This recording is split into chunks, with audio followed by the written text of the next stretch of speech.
Bonjour à tous, c'est un grand plaisir pour moi d'être avec vous ce matin.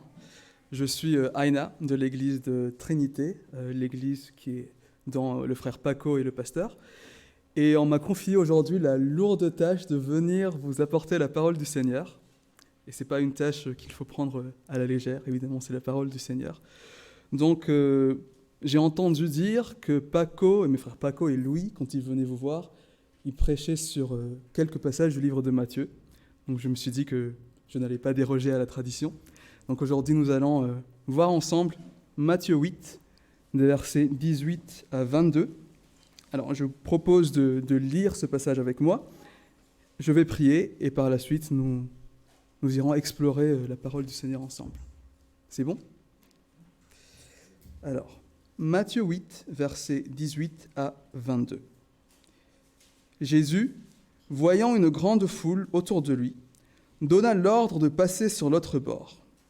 Un scribe s'approcha et lui dit : « Maître, je te suivrai partout où tu iras. » Jésus lui répondit : « Les renards ont des tanières et les oiseaux du ciel ont des nids, mais le Fils de l'homme n'a pas un lieu où il puisse reposer sa tête. » Un autre d'entre les disciples lui dit : « Seigneur, permets-moi d'aller d'abord ensevelir mon Père. » Mais Jésus lui répondit : « Suis-moi et laisse les morts ensevelir les morts. » Voilà la parole du Seigneur. Prions.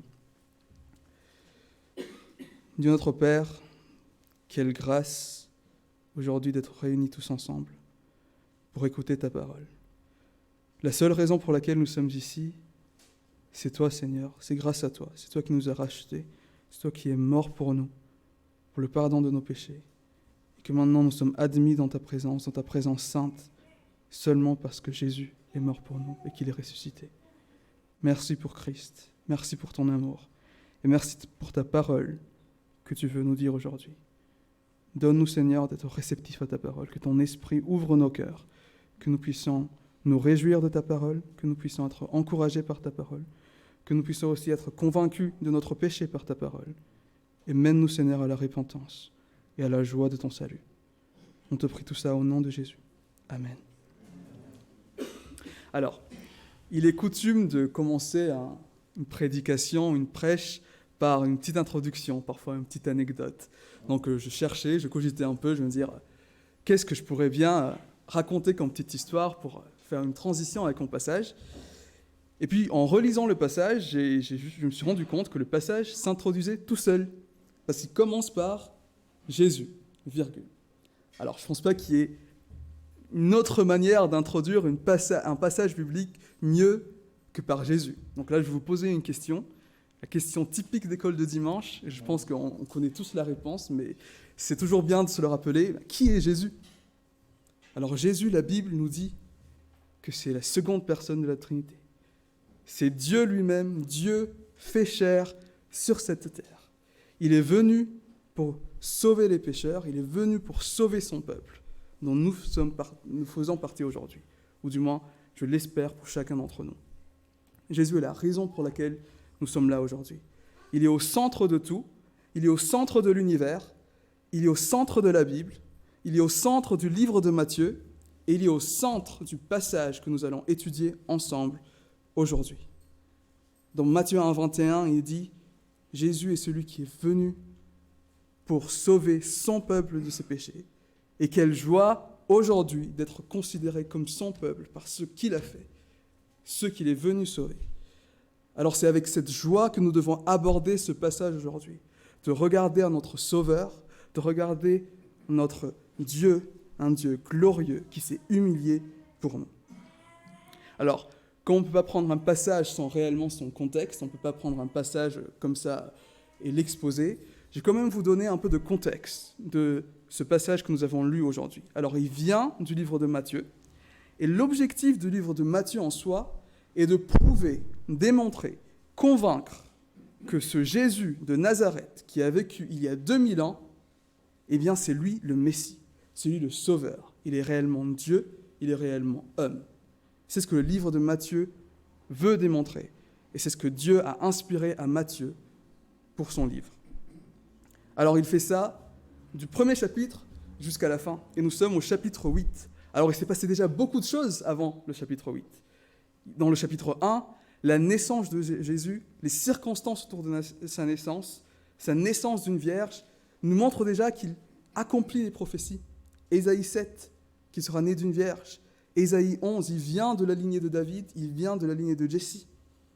Dans Matthieu 3, lors de son baptême, on a ce moment glorieux où les trois personnes de la Trinité sont ensemble lors du baptême de Jésus, où Dieu le Père proclame « Voici mon Fils bien-aimé en qui j'ai mis toute mon affection ».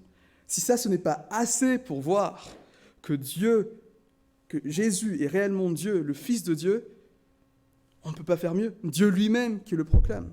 Et si on n'est pas sûr, on va dans Matthieu 4. Et dans Matthieu 4, Jésus est vainqueur contre la tentation. Qui d'autre peut être vainqueur contre la tentation, sinon une personne sainte, un être saint, mais qui est le seul être saint, la seule personne sainte? C'est Dieu. Dieu seul est saint. Et donc voilà la preuve, encore une fois, que Jésus est saint. Et par sa sainteté, il est digne de porter nos péchés sur la croix. Il est digne d'être le sacrifice pour notre pardon, parce que lui seul est saint. On avance dans Matthieu 5 jusqu'à Matthieu 7, où il y a le sermon sur la montagne, ce fameux sermon sur la montagne de Jésus, où il vient rétablir l'ordre du royaume de Dieu. Il vient le proclamer, il vient proclamer les valeurs du royaume de Dieu. Et au milieu de ce sermon, il dit « Je suis celui qui accomplit la loi ». Il n'est pas venu pour abolir la loi, il est venu pour l'accomplir. Pour dire qu'il est le seul qui peut accomplir la loi. Donc pour être sauvé, pour être en accord avec Dieu, pour être réconcilié à Dieu, c'est par Jésus qu'on passe. Il est le chemin. C'est la foi seule en Jésus qui sauve. Et c'était carrément quelque chose qui était presque nouveau pour les pharisiens de cette époque, pour les êtres religieux de cette époque, qui eux prônaient un salut par les œuvres, un salut par la loi, mais Jésus a prouvé que personne, par sa propre force, par sa propre chair, par sa propre bonne volonté, peut accomplir la loi et se sauver. Ce n'est que par la foi en Jésus qu'on est sauvé. Donc Jésus est sauveur. Dans Matthieu 8, commence une série de miracles. Il y en a 9 en tout entre Matthieu 8 et Matthieu 9, et ils sont divisés en 3 parties, donc 3 miracles par 3 miracles. Et les 3 premiers miracles du chapitre 8 de Matthieu sont des miracles de guérison. Alors Jésus vient guérir, et les guérisons de Jésus ne sont pas des guérisons anodines. Et d'ailleurs, le fait que Matthieu en parle, ce n'est pas juste pour dire « Ah, voilà, Jésus, il a guéri cette personne et cette personne ». Il vient montrer le pouvoir divin de Jésus, authentifier son pouvoir divin et aussi présager son œuvre. Lorsqu'il guérit le lépreux, qu'est-ce qu'un lépreux? C'est une personne impure. Il le guérit, c'est-à-dire que Jésus est celui qui a le pouvoir de purifier. Et il a le pouvoir de purifier non seulement de la lèpre, non seulement de la maladie, mais il a le pouvoir de purifier du péché. Lorsqu'il vient guérir le servant du centenier, un centenier romain, qui n'était pas juif, qui considérait même qu'il n'était pas digne de Jésus de rentrer dans sa maison car il allait se souiller, en guérissant son servant, Jésus montre que le salut n'est pas seulement pour la nation d'Israël, que le salut est pour toutes les nations, qu'il est venu pour sauver son peuple et son peuple parmi toutes les nations. Et la guérison finalement de la belle-mère de Pierre montre à quel point Jésus est un Dieu de compassion. Il a compassion de ses amis, il a compassion des personnes qui le côtoient, mais surtout il a compassion des pécheurs. Il voit notre état, il a vu notre état mort dans nos péchés, il voit l'état mort dans leurs péchés de tous ceux qui sont autour de lui. Et dans sa compassion, il vient sauver. Dans son compassion et dans son amour. Alors, donc voilà le contexte un peu de notre passage d'aujourd'hui. Et comme on le voit, les miracles de guérison n'est pas le ministère principal de Jésus. Il n'est pas venu pour guérir. D'ailleurs, il n'a pas guéri tout le monde. On voit bien là qu'il se détache. Il y a une foule, parce qu'évidemment, on voit quelqu'un qui guérit, tout le monde a une maladie quelconque, et vient le suivre. Mais lui, il a décidé d'arrêter. Il s'est détaché. Il est souverain sur ses miracles. Il a fait ces miracles pour que la prophétie d'Ésaïe 53 s'accomplisse. Et c'est par ces meurtrissures que nous sommes guéris. Et nous sommes guéris de nos maladies physiques, nous sommes possiblement guéris de nos maladies physiques, mais de la maladie principale, la cause, la racine même de nos maladies physiques, qui est le péché. Le péché qui est rentré dans le monde. Le péché qui a déchu le monde. Donc voilà pourquoi Jésus est venu. Il n'est pas juste venu pour que tout le monde soit en bonne santé. D'ailleurs, nous ne le sommes pas tous. Et nous n'allons pas douter de ce que Jésus a fait pour nous juste parce que nous ne sommes pas en bonne santé. Mais Jésus est venu pour sauver. Et donc voilà le contexte de ce passage. Et au verset 19, on voit un scribe s'approcha et lui dit « Maître, je te suivrai partout où tu iras. » Alors dans la narration de Luc de cet événement, il dit « Jésus est en chemin pour partir. » Il est en chemin pour partir dans son petit bateau. Voilà. Et donc, un scribe vient, et vous voyez un peu l'image d'un homme qui court derrière Jésus. « Jésus, Jésus, Jésus, Jésus, je suis là. » Et là, il fait la grande proclamation « Maître, je te suivrai partout où tu iras. » Quelle proclamation! C'est censé être l'œuvre d'une grande foi, d'une grande dévotion, en plus de la part d'un scribe. Un scribe qui est très associé à tout ce mouvement de pharisiens, de personnes légalistes, de personnes qui pensent qu'on peut gagner notre salut par la foi. Et donc, pour lui, de se détacher de cette masse et de dire « Maître, je te suivrai partout où tu iras », on peut dire « Ah, mais cet homme-là, il a la foi. Quelle foi merveilleuse !» Et pourtant, les signes ne trompent pas. Et Jésus lui-même n'est pas trompé par les apparences. On vient de le chanter tout à l'heure avec le chant. Beaucoup plus de faux semblants. Être réel avec Jésus. Et bien Jésus, lui, voit à travers ce semblant de foi qui proclame qu'il le suivra partout. Il vient un peu contenir la fougue de ce scribe en lui répondant sa réponse par la suite. Mais restons d'abord sur le scribe. On voit déjà que le scribe n'a pas vraiment les meilleures intentions pour aller suivre Jésus. Pourquoi ? Parce qu'il commence par le désobéir, tout simplement. Jésus donne l'ordre de passer sur l'autre bord, et le scribe n'attend pas de passer sur l'autre bord avec Jésus pour venir lui proclamer qu'il va le suivre. C'est comme s'il attendait que Jésus dise « Oh, mais quel merveilleux scribe que vous avez ici. Ah oui, toi, tu es digne, mon scribe, de venir avec moi, de me suivre. Allez, viens avec moi. » Mais ce n'est pas ce qu'il fait. Le scribe ne dit pas « Seigneur, je vais te suivre et j'y vais avec toi. » Non, il proclame quelque chose avec sa bouche et fait le contraire avec ses actions. Et c'est tout le reproche de Dieu à son peuple depuis des millénaires. Il dit, ce peuple m'honore de leurs lèvres, mais leur cœur n'est pas avec moi. Dans Ésaïe 1, ils disent, Dieu dit à travers Ésaïe, j'en ai marre de vos chants, de vos sacrifices. Vous venez ici, vous souillez mes parvis, vous chantez, vous me donnez des sacrifices, mais vos mains sont pleines de sang. Vos mains sont pleines de sang, vous me désobéissez à chaque coin de rue. Et vous venez le jour du sabbat comme si de rien n'était, et que voilà. Et donc, ce scribe est l'exemple parfait de cette hypocrisie, de cette désobéissance. Il veut suivre Jésus, d'accord, mais il veut le suivre à ses conditions. Il veut le suivre à ses propres désirs. Il ne veut pas se mettre avec Jésus dans la barque et y aller, il veut juste suivre Jésus de loin et dire « Ah, moi je suis avec Jésus ». Comme si Jésus c'était une célébrité connue de tous. Et donc de dire que je suis avec Jésus, c'est un gage de bon statut, c'est un gage de bon statut social. Mais aussi on voit qu'il ne connaît pas vraiment Jésus, parce qu'il l'appelle « maître ». Or Jésus, ce n'est pas un maître quelconque, c'est le Fils de Dieu. C'est Dieu venu sur terre, il avait assez déjà d'éléments à ce moment-là pour le comprendre, mais il ne l'a pas compris. Il l'appelle maître. Et donc, on voit bien qu'il ne connaît pas Jésus, il ne connaît pas les conséquences de suivre Jésus, il n'a pas compté le coût de suivre Jésus, et il vient tranquillement faire une grande déclaration, mais qui réellement ne veut rien dire s'il n'est pas prêt à suivre Jésus. Ma question pour nous aujourd'hui, et j'aurai beaucoup de questions, donc voilà, ça nous fera un peu réfléchir, c'est où en sommes-nous par rapport à cette grande déclaration ? Je suppose que nous tous, nous avons fait le choix à un moment donné de suivre Jésus, de dire « Jésus, je te donne ma vie, merci pour le pardon de mes péchés ». Mais il y a toujours un risque. Il y a le risque de ce qu'on ne voit pas, l'hypocrisie même de notre cœur. Inconsciemment, on peut suivre Jésus, on peut aller à l'église, on peut chanter à la louange, on peut venir même prêcher. Mais inconsciemment, notre cœur, peut-être qu'il n'est pas vraiment avec Jésus. Et comment on peut s'en assurer? Comment on peut s'assurer d'être vraiment des suiveurs de Christ? En s'examinant. 2 Corinthiens 13, 5 dit « Examinez-vous si vous êtes dans la foi. Voyez-vous du fruit dans votre vie, du fruit pour Dieu.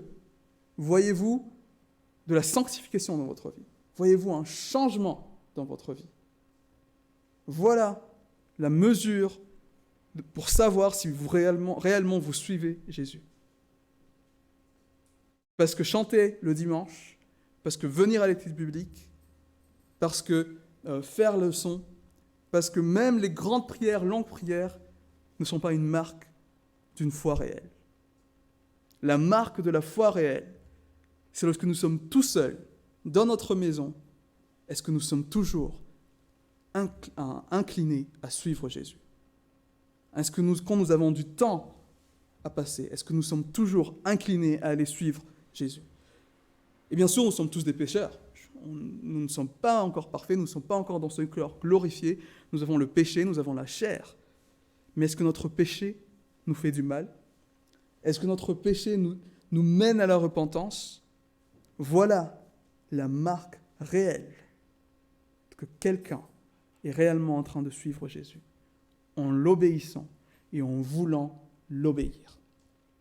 Et clairement, ce scribe aujourd'hui ne l'est pas. Il y a beaucoup de personnes qui semblent prendre Jésus comme leur gage de bonne conscience. Il y a beaucoup de célébrités, notamment, qui proclament Jésus à tue-tête. « Ah, Jésus, c'est mon ami. Je peux tout par celui qui me fortifie », oubliant totalement que ce verset est dans un contexte de souffrance pour la gloire de Dieu, de vraiment œuvrer pour la gloire de Dieu, et ce n'est pas pour aller gagner la Champions League. Donc, beaucoup de gens aujourd'hui veulent s'approprier Jésus. Mais peu de gens veulent réellement le suivre jusqu'au fin fond, le suivre jusqu'à la souffrance, le suivre jusqu'à avoir son cœur meurtri par son péché et réellement vouloir changer. Et il y a beaucoup de personnes comme ça, malheureusement, dans les églises. C'est pour ça que nous devons nous examiner à chaque fois, même quand nous venons à l'église un dimanche matin, en entrant dans ces portes. Quelle est la raison pour laquelle je suis là? Suis-je là juste pour que les gens voient que je suis un bon chrétien? Ou ai-je vraiment conscience que la seule raison pour laquelle je suis ici, c'est parce que Jésus m'a sauvé? C'est parce que lui, il m'a pris du fond du gouffre, mort dans mes péchés. Il m'a dit, je te fais mon enfant. Et qu'il n'y avait rien que je puisse faire à ce moment-là, et que c'est par sa grâce seule, qu'on a le mérite de rentrer ici. Et ce n'est pas le nôtre, c'est le sien. C'est par son œuvre. Examinons-nous. Nous ne voulons pas être celui auquel Jésus dit, comme dans Matthieu 7, 21, 23, « Seigneur, n'avons-nous pas chassé des démons en ton nom? N'avons-nous pas béni des gens en ton nom? Seigneur, pour nous c'est vrai, Seigneur, n'avons-nous pas chanté pour ton nom, chanté pour ta gloire? On est allé évangéliser pour toi, on a proclamé ton évangile, on a fait tout ça. » Et Jésus leur dit, « Je ne vous connais pas.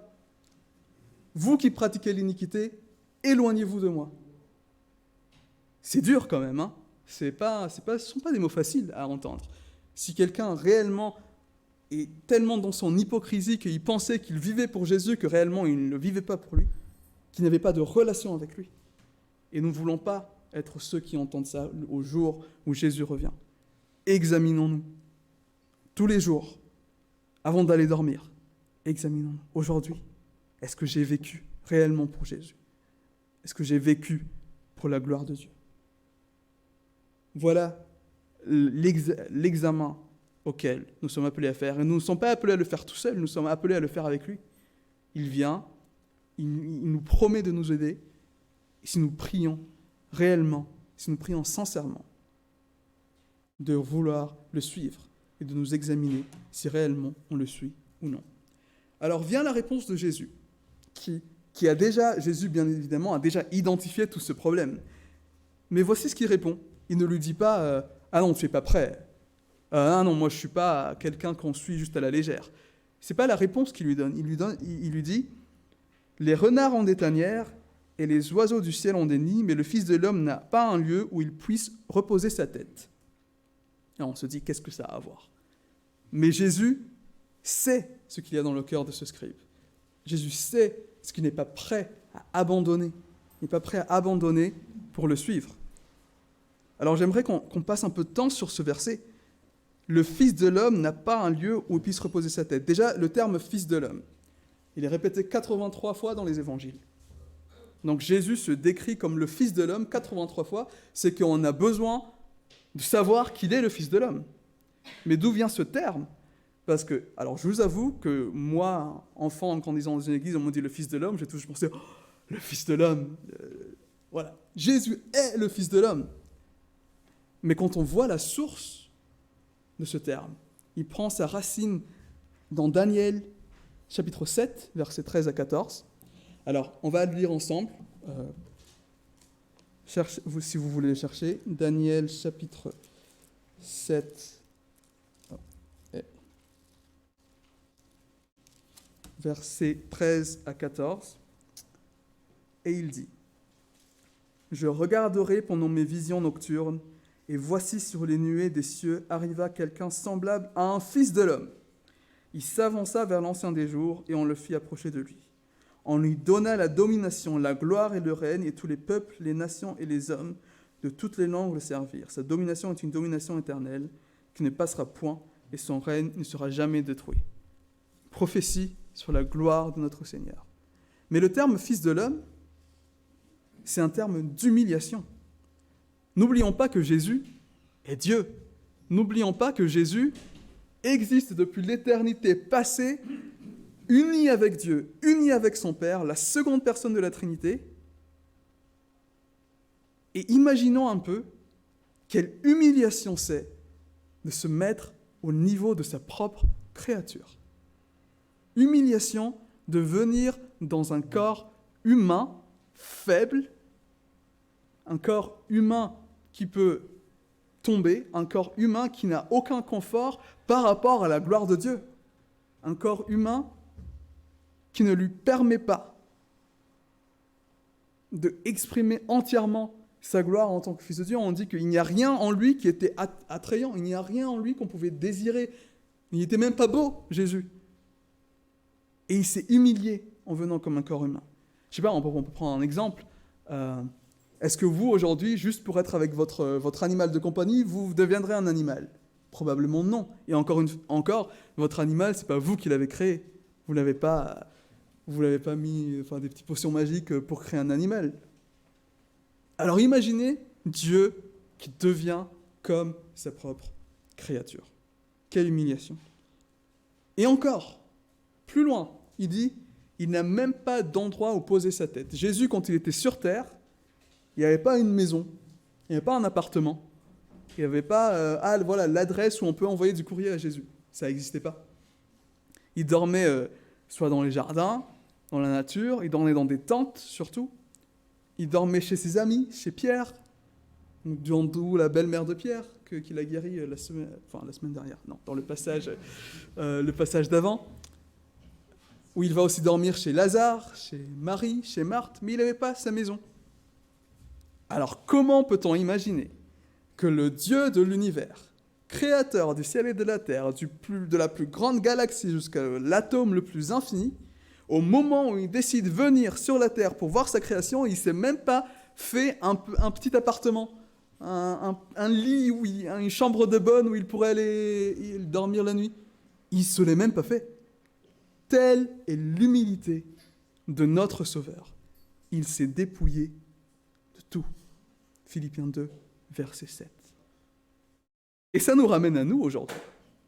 Alors, je ne sais pas vous, mais on a tous un peu un standard de confort auquel on voudrait rester. Voilà, avoir un appartement, avoir de quoi se mouvoir, du transport, avoir assez à manger. Et ce sont des besoins légitimes.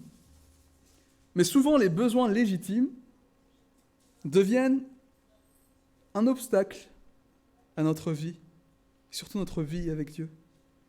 Parce qu'on pense qu'on mérite tout ce qu'on a. On mérite d'avoir un appartement, on mérite d'avoir une maison, on mérite d'avoir une voiture. Et donc on pense que ça nous appartient.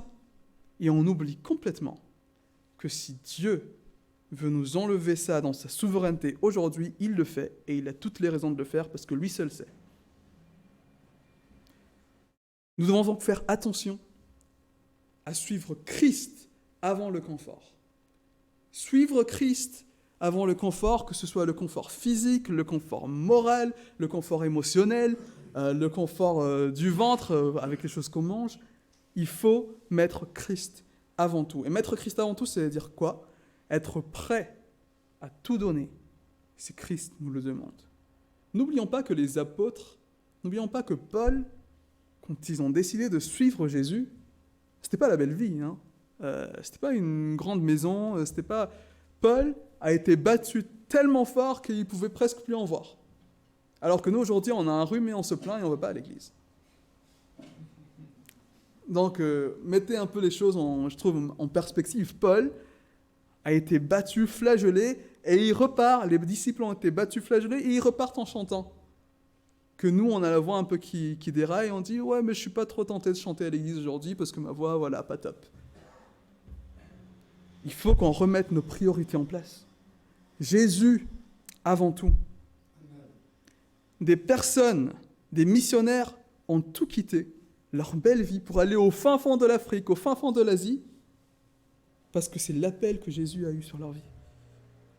Donc combien même nous, aujourd'hui, même si on n'est pas tous appelés à aller être des missionnaires au fin fond de la jungle, mais nous qui sommes ici, sommes-nous prêts à donner de notre temps, de notre argent, prêter notre appartement, prêter notre voiture? Sommes-nous prêts à sacrifier, même s'il n'y a pas plus grand sacrifice du sacrifice de Christ, et je pense que vraiment ce qu'on fait nous, ça ne peut pas vraiment être appelé un sacrifice. Si le sacrifice de Christ est le sacrifice, ce qu'on fait, ce qu'on puisse donner réellement, même si ça nous coûte un peu quelque chose, ce n'est pas vraiment un sacrifice finalement. Est-ce que nous sommes prêts à abandonner nos petits plans du samedi pour aller aider un frère qui est dans le besoin, qui nous appelle à minuit et qui nous dit « Ah vraiment, je ne me sens pas bien, il faut que j'ai besoin de parler ». Est-ce que nous sommes prêts ? Est-ce qu'on va dire « Ah non, mais aujourd'hui, moi j'ai prévu de regarder la télé ». Donc examinons-nous encore une fois. Sommes-nous prêts à suivre Christ avant notre confort ? Le sommes-nous réellement ? On dit qu'on l'est. Moi je suis le premier à dire que je le suis. Mais les épreuves et ce que Dieu permet dans la vie nous démontrent que réellement nous ne le sommes pas. Et nous pouvons être assurés. C'est pas juste Christ au-dessus du confort et du coup j'ai plus mon confort mais du coup j'ai rien pour payer à côté. C'est Christ au-dessus du confort. Christ lui-même est notre confort. Psaume 73, verset 28, il dit « Mon confort, mon bien, c'est d'être à côté de mon Dieu. » Être proche de mon Dieu. Psaume 23, le Seigneur est mon berger, je ne manquerai de rien. C'est pas dire je manquerai de rien de ce que je veux. Non. Je ne manquerai de rien de ce que le Seigneur a prévu pour moi, de ce que le Seigneur veut pour moi. Rien ne manque. Là, ma vie, elle est complète parce que je suis avec Jésus et qu'il est mon bon berger. C'est une promesse et c'est une vérité. On ne manque de rien. Même si nos yeux nous montrent qu'on manque de quelque chose, on manque d'affection, on manque de réalisation dans nos vies, on manque de travail, on manque de santé, le Seigneur dit on ne manque de rien. Et pourquoi ? Parce qu'il est tout. Il nous dit, dans Éphésiens 1, qu'il nous a bénis avec toutes les bénédictions. Toutes les bénédictions. C'est pas, il nous a bénis avec certaines bénédictions, il va nous bénir avec un peu plus de bénédictions, toutes les bénédictions. Il n'y a rien dans votre vie maintenant qui est plus ou moins de ce que le Seigneur veut, de la bonté du Seigneur pour vous et de ce qu'il sait qui est bon pour vous. Il vous a béni abondamment par son salut. Nous ne sommes pas ici, le salut n'est pas une bénédiction basique, ce n'est pas juste un petit ticket d'entrée pour l'éternité. C'est toute la bénédiction. Le jour où vous serez malade au point d'en mourir sur votre lit d'hôpital, la seule chose à laquelle vous vous raccrocherez, c'est quoi? Jésus vous a sauvé. Rien d'autre. Pas votre voiture, pas vos enfants, pas votre mariage, pas votre télé. Rien d'autre que Jésus. Donc dès maintenant, ayez ça en tête, votre plus grand bien, c'est Jésus. Suivez-le avant le confort. Il n'y a rien qui mérite d'être suivi plus que Jésus. Rien d'autre. Donc voilà pour notre ami le scribe. Passons maintenant à un nouveau personnage qui rentre dans la scène. On est un peu comme disons une pièce de théâtre. Il rentre dans la scène. C'est un des disciples. Donc c'est un des disciples qui dit à Jésus, « Permets-moi d'abord d'aller ensevelir mon Père. » Donc c'est encore sur la même scène, on va vers le bateau, le disciple lui dit. Alors quand on dit disciple, ça ne veut pas dire les apôtres, ce n'était pas un des 12, c'était une personne qui suivait plus ou moins Jésus pendant quelques mois, pendant son ministère, qui a vu les miracles, qui a entendu les paroles de Jésus. Donc voilà, il était avec Jésus. Mais il prouve quand même qu'il n'a pas encore compris tout à fait. Parce qu'il dit, « Laisse-moi aller ensevelir mon Père. » Alors, du point de vue 21e siècle, en Europe, on va dire, « Mais Jésus, il est méchant, pourquoi il ne veut pas aller le laisser aller enterrer son père, c'est triste quand même, son père est mort. » Mais ce n'est pas ce qui est écrit ici. C'est une figure de style, un moyen d'expression très utilisé dans le Moyen-Orient, qui dit « Laisse-moi d'abord ensevelir mon père », c'est-à-dire « Laisse-moi d'abord aller voir mon père, travailler dans le travail familial, dans le business familial, et le jour où mon père meurt et que je reçois enfin mon héritage, je viens. » C'est ce qu'il est en train de dire. Et c'est très différent. Son père n'est pas mort. Il n'est pas attristé, hein, ce jeune homme. Il n'est pas « Oh, mon père est mort, je veux juste aller lui rendre hommage. » Non. Il dit « Jésus, je t'aime bien, mais j'attends un héritage, et puis quand ça vient, tu vois, j'arrive. » Et ben, tu attends là. Hein. Surtout, va pas de l'autre côté. Moi, j'arrive. C'est une honte de dire ça au Seigneur, non? Un peu. De dire au Seigneur, de vive voix comme ça, moi je te suivrai, mais à mes propres conditions et quand j'aurai ce que j'ai envie.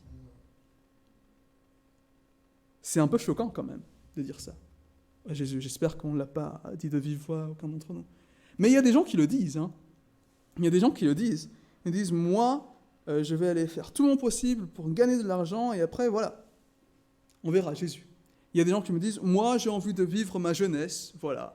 J'ai envie de vivre ma jeunesse, je suis bien comme ça, je veux aller dans les soirées, je veux voyager, faire tout. Et le jour où je sentirai que je vais peut-être mourir bientôt, bah là je vais dire, ok Jésus, maintenant je suis là. Et beaucoup de personnes pensent comme ça, et ces derniers mois j'en ai entendu pas mal. Et la Bible appelle ces personnes-là des fous. Vous êtes fous, lui dit-il. Parce que personne ne sait à quel moment le Seigneur décide de mettre fin à sa vie. Et encore moins, personne ne sait réellement si dans ces 10 ans qu'il pense qu'il va aller suivre Jésus après, va-t-il réellement le faire? S'il ne le fait pas maintenant, qu'est-ce qui dit que dans 10 ans, qu'est-ce qui se passe si rien ne change, qu'il va le faire? Rien du tout. Donc le Seigneur ne le reçoit pas de cette manière-là, en tout cas. Si on veut suivre Jésus, on suit Jésus avant tout. On suit Jésus avant le statut, avant l'attrait de l'argent, avant l'attrait de l'héritage, parce que Jésus mérite d'être suivi comme ça. Dans Luc 14, verset 26, il dit « Si quelqu'un vient à moi, sans me préférer à son père, à sa mère, à ma femme, à ses enfants, à ses frères, à ses sœurs, et même à sa propre vie, il ne peut être mon disciple. » Il n'a jamais dit c'est mauvais d'aimer son père, ni sa mère, ni sa femme. C'est pas ce qu'il a dit.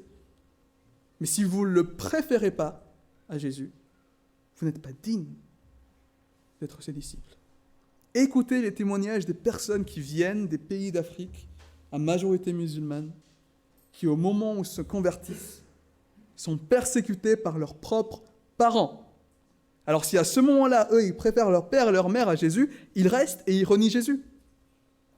Mais ce qu'ils font, ils s'enfuient, ils partent, ils ne voient plus leur famille, Ça doit leur causer de la douleur quand même. Si on ne voyait plus sa famille pendant une trentaine d'années, ça cause une douleur. Mais Jésus, avant tout. Et Jésus est celui qui est capable de conforter cette douleur, de perdre sa famille, de perdre son mari, de perdre sa femme, de perdre ses enfants. Parce que Jésus, avant tout. Au jour où nous arriverons devant le trône du jugement et que le Seigneur dira « Acquitté de ses fautes, de ses péchés, par mon Fils », à ce moment-là, on sera bien content de dire « Ah, bah oui, j'ai pas suivi mes amis ». Et c'est très bien comme ça. On n'espère pas pour ceux de nos familles qui ne sont pas sauvés, qu'ils ne le soient pas jusqu'au bout. On prie pour le salut de chacun. Mais jusqu'à ce que cela arrive, nous suivons Jésus. Même dans nos relations avec eux, nous suivons Jésus. Nous ne sommes pas là juste pour être leurs amis et être bons copains avec eux. Nous sommes là en mission pour proclamer l'Évangile, pour proclamer le besoin de repentance et de la grâce divine immense d'être pardonné du péché par Christ. Jésus avant tout, avant le statut, avant la famille. Et Jésus au centre de toutes ces choses-là. Parce que sinon, nous ne sommes pas dignes d'être ses disciples. Nous ne le sommes pas. Nous ne sommes pas dignes d'être des enfants de Dieu de base. Nous étions morts dans nos péchés, Éphésiens 2. Nous ne sommes pas dignes. Donc si lui nous a rendus dignes d'être ses enfants par son œuvre, efforçons-nous de le mettre au centre de tout et prions pour qu'il prenne réellement sa place de Seigneur. Jésus avant tout. La réponse de Jésus, qu'est-ce qu'il lui dit ? Alors, lui, Jésus ne le rejette pas. Il ne dit pas « pars, tu n'es pas digne ». Dans d'autres instances, par exemple, comme de la parabole du jeune homme riche qui vient lui demander « Seigneur, comment on fait pour avoir la vie éternelle ?» Le jeune homme repart tout de suite parce qu'il ne veut pas vendre tous ses biens. Mais lui, Jésus lui répond « Suis-moi et laisse les morts ensevelir leurs morts. » Alors, qui sont les morts ? Alors, un mort ne peut pas ensevelir un mort. C'est scientifiquement impossible. C'est mort, c'est mort. Un mort ne se lève pas pour aller aux funérailles de l'autre. Mais dire, laisser les morts ensevelir leurs morts, c'est une expression pour dire, laisse les morts entre eux, quoi. Laisse les morts s'occuper de leurs affaires. Et qui sont les morts ? Ceux qui sont morts dans leurs péchés, Éphésiens 2, c'est le monde entier. C'est le monde qui est mort. Et nous aussi, nous étions morts. Mais il nous a rendus vivants en lui. Mais maintenant que nous sommes vivants, c'est vraiment très bizarre d'aller se coltiner aux morts, non ? Je ne pense pas que vous avez déjà fait un câlin à un cadavre, moi je ne voudrais pas le faire. Mais donc, affairez-vous de mes affaires, dit Jésus, de mon royaume, de ce que je vous demande. Proclamez la bonne nouvelle, vivre dans la sainteté. Voilà ce que je vous demande. Voilà mon royaume, voilà mon commandement pour vous. Laissez les morts ensevelir leurs morts. Laissez-les dans leur querelle, dans leurs débats infructueux sur comment améliorer leur monde, un monde voué à la destruction. Ils recherchent juste un peu de confort temporel. Laissez-les dans leur soif de satisfaction, dans leur quête du bonheur. Allez, je vais aller voyager parce que ça va m'accomplir. Je vais être le CEO, le PDG de cette entreprise parce que c'est ce qui fait de moi, moi. Laissez-les dans tout ça. Dans leur querelle politique, dans leur querelle polémique de célébrité, dans leur querelle, même sur les trucs les plus banals comme je sais pas, le foot, le basket. Laissez-les dedans. Alors, c'est pas pour dire qu'on n'a pas le droit de se distraire un peu. On va pas non plus. Jésus ne nous dit pas c'est un péché énorme que de regarder un match de quelque chose ou de écouter quelque chose qui n'est pas forcément chrétien. Mais bon, déjà là, il y a déjà un critère, parce que Philippiens 4:8 dit « Au reste, frères, que tout ce qui est vrai, tout ce qui est honorable, tout ce qui est juste, tout ce qui est pur, tout ce qui est aimable, tout ce qui est vertueux et digne de louange, soit l'objet de vos pensées. » Donc ça filtre déjà beaucoup de choses dans notre société quand même, parce que si vous allez sur une plateforme de vidéos ou que si vous allez dans le monde, juste dans le métro, très peu de choses finalement tombent dans cette catégorie-là. On est de plus en plus enclin à rejeter beaucoup de choses à cause de ça. Mais c'est pas mauvais de passer 90 minutes à regarder un match de foot ou une heure à regarder un match de basket.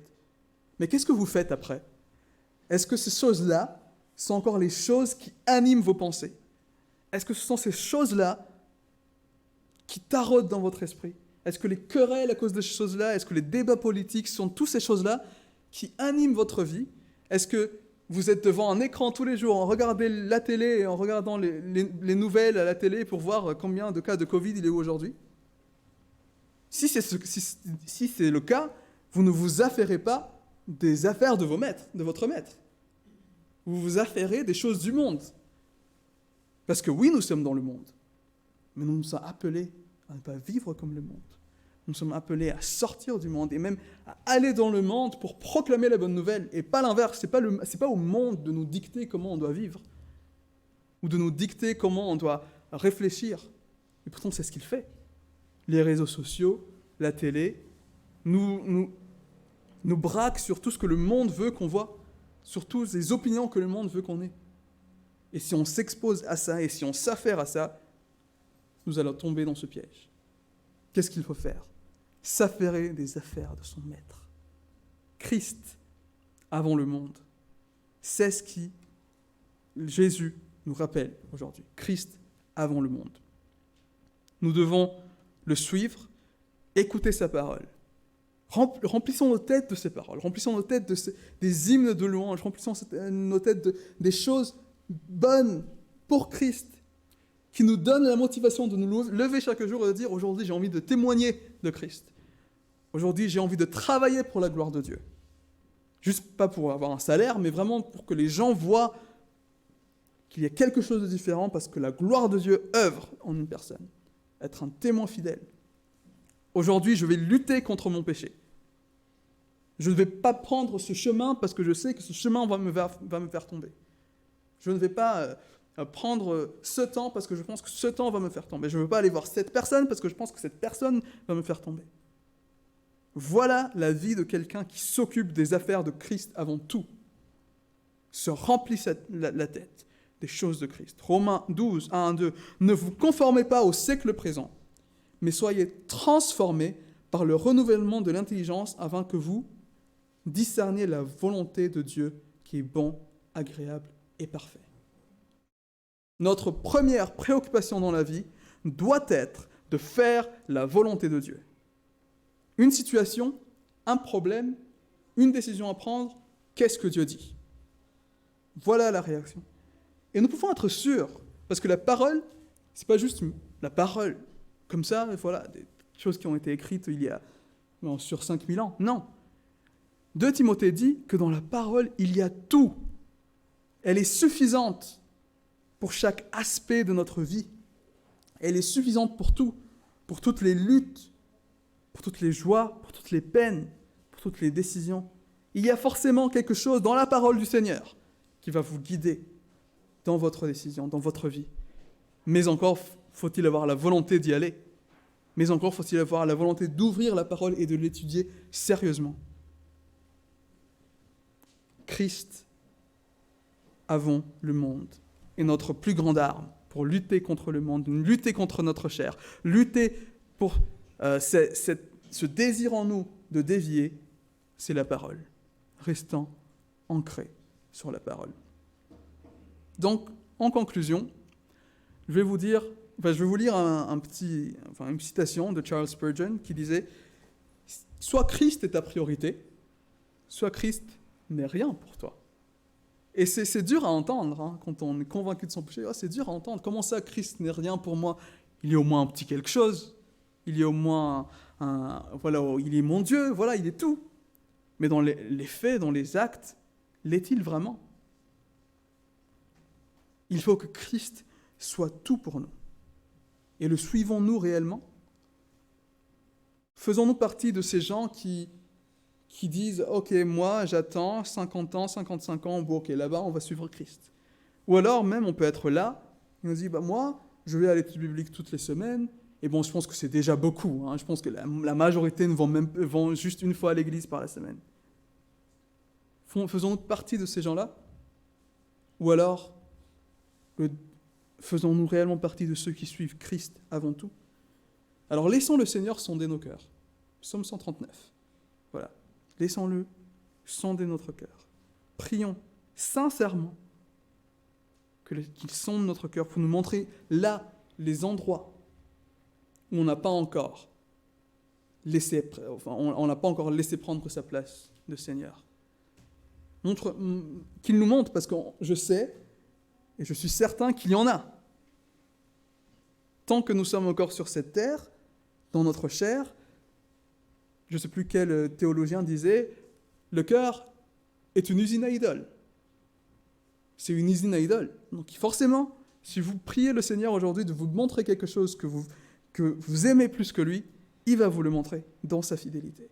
Et lorsqu'il vous l'aura montré, repentez-vous, tombez sur vos genoux, ou même vous n'avez pas à le faire, mais priez-le, dites-le, d'un cœur sincère, que vous êtes désolé de mettre autre chose avant lui.